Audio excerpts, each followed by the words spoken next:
Isang symbolic march ang isinagawa ng 56th Infantry Tatag Battalion bilang pagpupugay sa 37th year of service ng 7ID. Ang buong detalye ng balita, ihahatid ni Beverly Bernardino.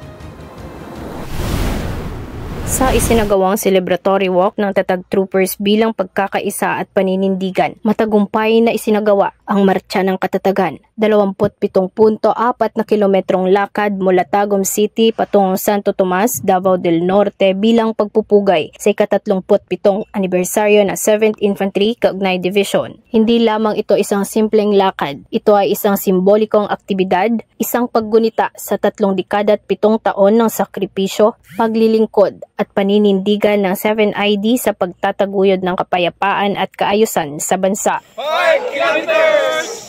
Habang tinatahak ang 27 kilometrong ruta, bawat hakbang ay nagiging patunay ng hindi matitinag na diwa ng serbisyo at pagkakaisa. Sa gitna ng pagod, dama ang sigaw ng pagkakaugnay ng bawat isa. Kitang-kita rin ang espiritu ng pagiging kaugnay troopers. Ramdam man ang pagod sa katawan, ang tagumpay at saya sa pagdating ay walang kapantay.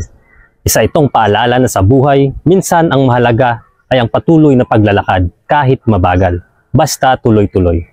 25 kilometers, 3 hours and 41 minutes!